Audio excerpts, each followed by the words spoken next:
Well, it has been really fun for me to spend time these last 5 weeks talking about things that mainline Protestants don't ever want to talk about.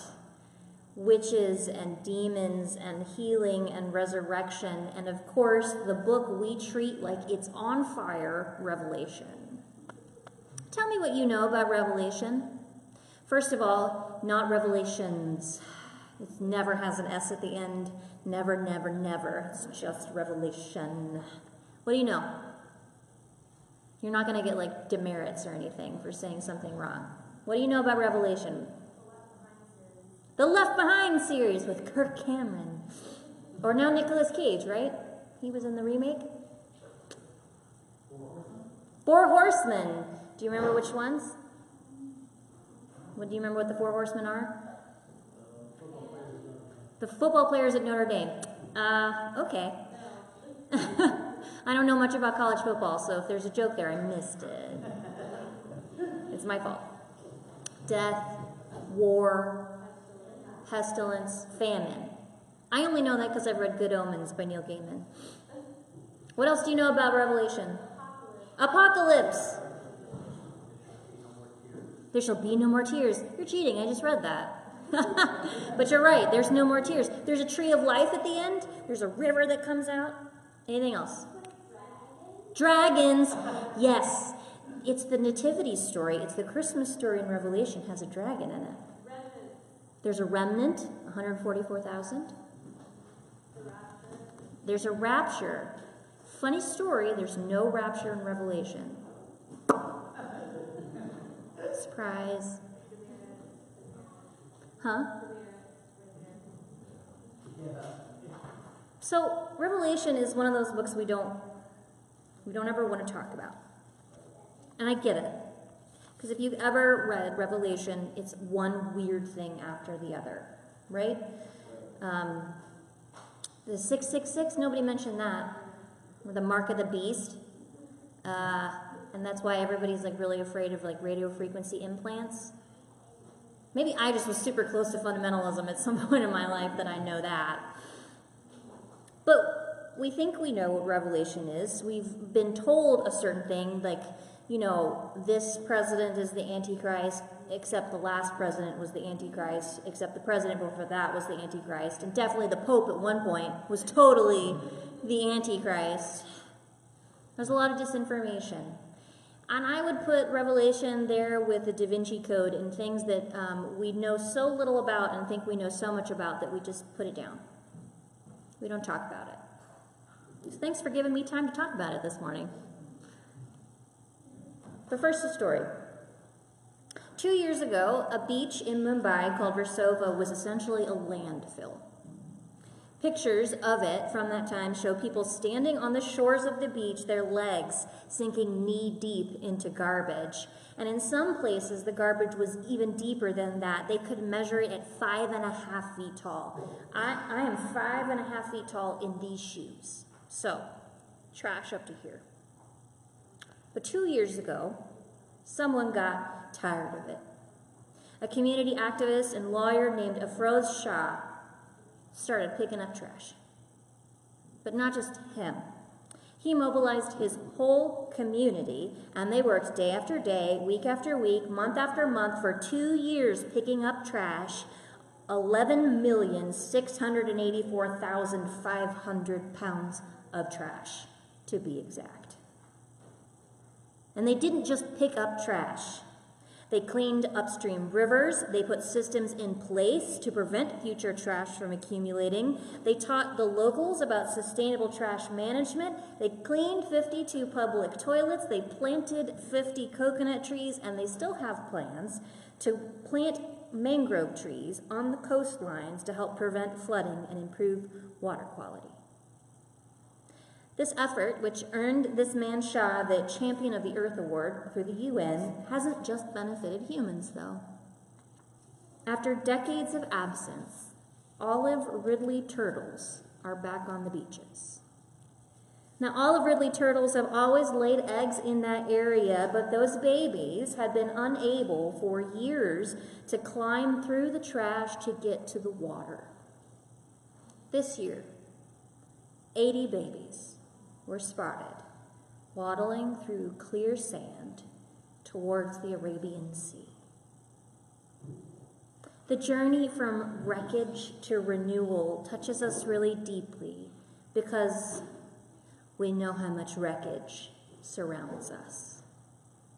For every beach that's cleaned of 1 million pounds of trash, there are 5 more international beaches still buried.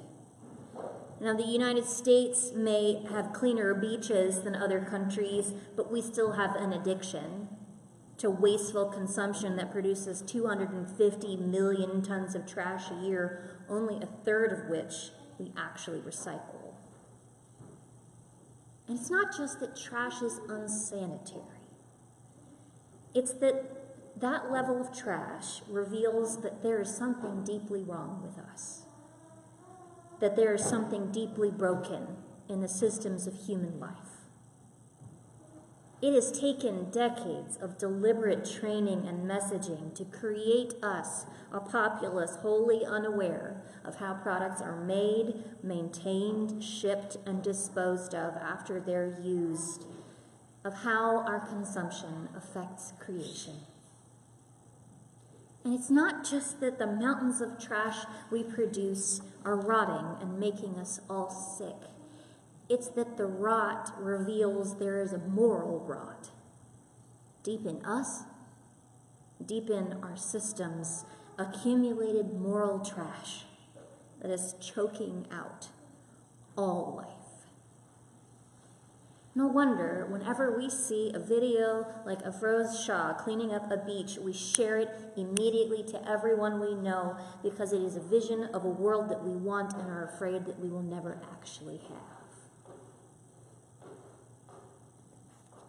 Like I said, mainline Protestants don't usually talk about Revelation. It got hijacked in the 19th century by literalist, fundamentalist Christians. It's only been a couple hundred years of this idea, this left behind idea that we talked about. A man named Darby and a man named Scofield eventually produced a Bible that artificially connected Revelation and Daniel and 1 Thessalonians to tell a story that you now hear in popular culture: rapture, end times, war, angel armies. And rather than step back into the fray, to push back against this ahistorical, bizarre, false interpretation of Revelation, our progressive kinfolk in Christ have largely retreated instead, ceding a whole book of the Bible to the radical fringes of our family.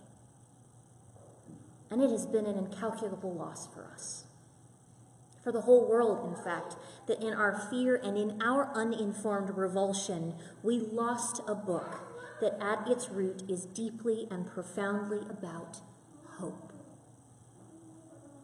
Revelation, or its full name, the Revelation of Jesus Christ to his servant John, was a letter written by an incarcerated apostle on the prison island of Patmos. It is not a history. It is not even really a prophecy. It is an apocalyptic promise, a series of visions encoded to be about the Roman Empire. It was a pastoral letter to persecuted Christian communities, telling them that God was with them and that God would be victorious over the empire and evil that subjugated them. All the scrolls and the trumpets and the lampstands and the dragons were visceral symbols that pointed to a simple reality that in the end, the God of creation would not only soundly defeat evil in all its forms, but that God would renew the wounded creation itself. Modern interpretations have assumed that heaven and earth will be destroyed by God and replaced. Have you ever heard that? But the first writers and the first 1,000 years of the Christian community understood the new heaven and earth to be a renewed heaven and earth. Think of the Mumbai beach cleanup, except times it by 1 million, because it's all of creation that finally gets cleaned. Now, to be fair, there are parts of our present reality that John envisions will be gone forever, but those are things like death and mourning and all pain and all tears. And strangely for us, the sea. I like the ocean, but for the ancient Jews and Christians, the sea was the symbol of Rome, because Rome controlled the Mediterranean.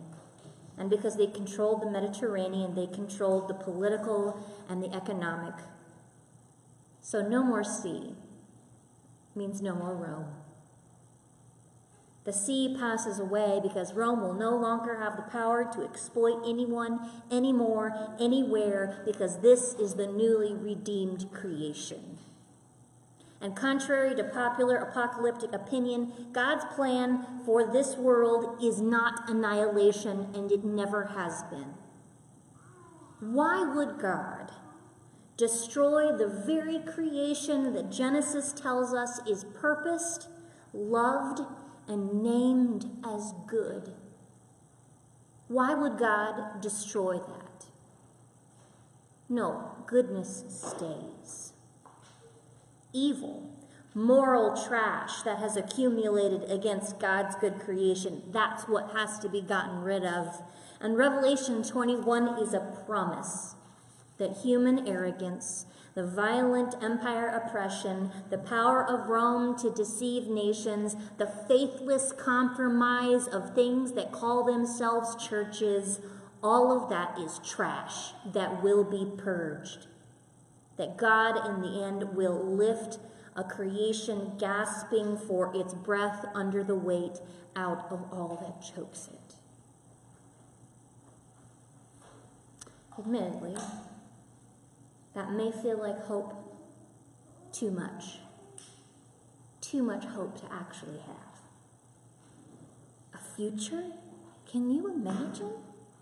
A future cleansed of the literal and the moral trash that we're all mucking around in all the time? Remember who wrote this strange story for us. A disciple of Jesus who's a convict on a Roman prison island. Eugene Peterson just passed away, and he was a deeply faithful theologian who wrote a lot of books that I had to read for seminary about being a pastor. And he said this about John's imprisonment and why it matters that our books come from people who suffer.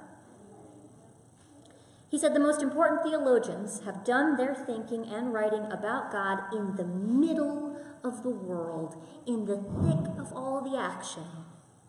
Paul urgently dictated most of his letters to churches from his prison cells.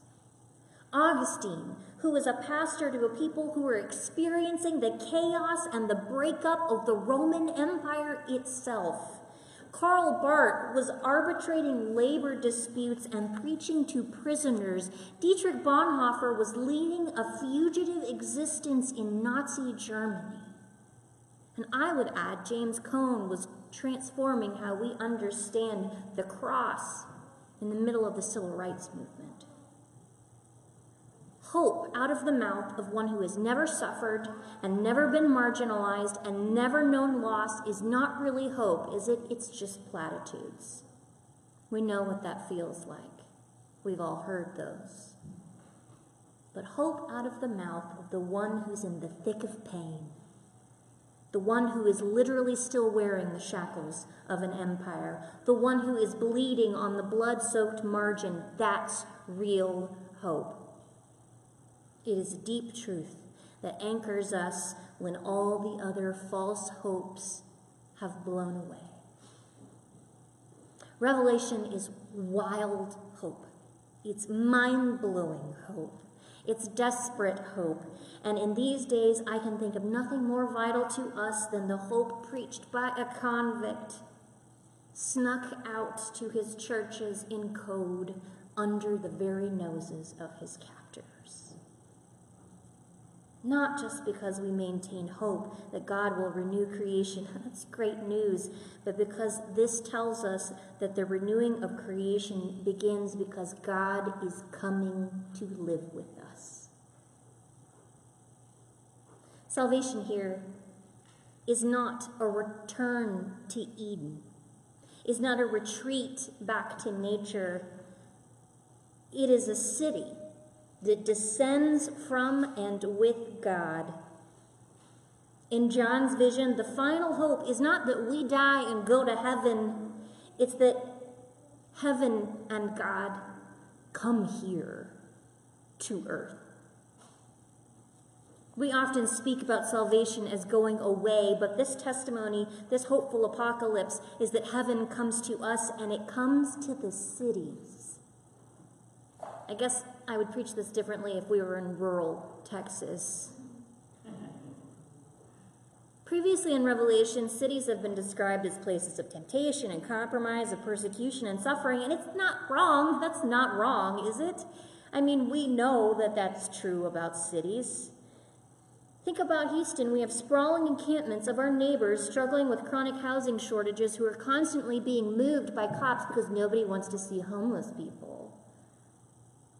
Our neighbors are addicted to opioids, and the FDA just approves a new, stronger opioid than fentanyl. I'm sure that's going to go great. Our cities still lack clean water. Food deserts litter Houston. Our communities are deteriorating. Our schools are underfunded. We know that cities are the places where suffering seems to be most visibly concentrated. And yet, in the end, the heaven that is envisioned is a teeming, inhabited city. John reminds us that it is not God's will for human life or human community to be marked by suffering and separation and rot. Salvation, heaven, if you will, is brimming with human relationships and all that is good about human community. Even its cities will be redeemed. Hope is not just that this world will be redeemed, renewed, reimagined. The hope rests in the fact that it will be redeemed, renewed, and reimagined because God has shown up and said, I am moving in, neighbor.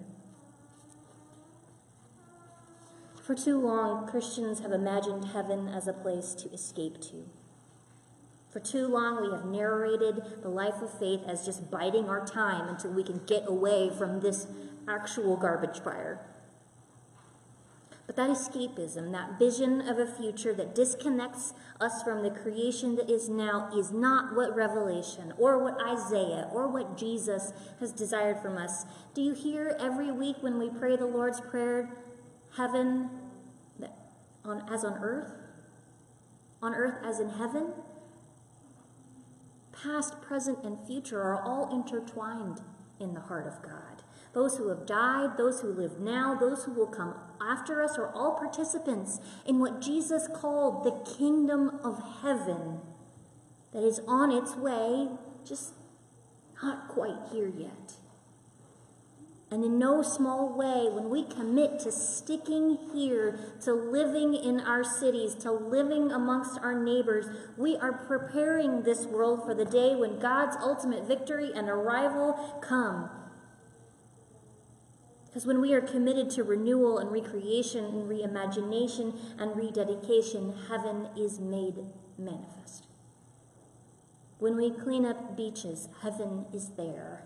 When we work to house our neighbors, heaven is there. When we dedicate ourselves to feeding the hungry and clothing the naked, heaven is there. When we fight for justice and equity and community health in our cities and our suburbs, heaven is there too. When we boldly proclaim that this creation is good, it is worth protecting, and that our neighbors are good and they are worth protecting, heaven is there. When we refuse to abandon the vision of a future of peace and the ultimate victory of God's love, even though these visions come to us from prison-bound convicts and executed criminals like Jesus. When we refuse to give up that vision to other people who would pervert it, heaven is here. If John of Patmos could dare to speak and live in hope in chains, we can speak and live in hope in Houston.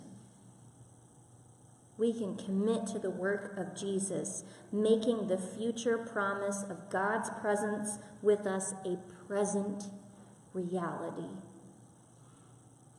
And no matter how any kind of election turns out, we can know that the work we do together, however long it takes, whether it takes our whole lives, is the work of renewing creation itself. We are preparing our neighbors for God to move in, and that is worth everything.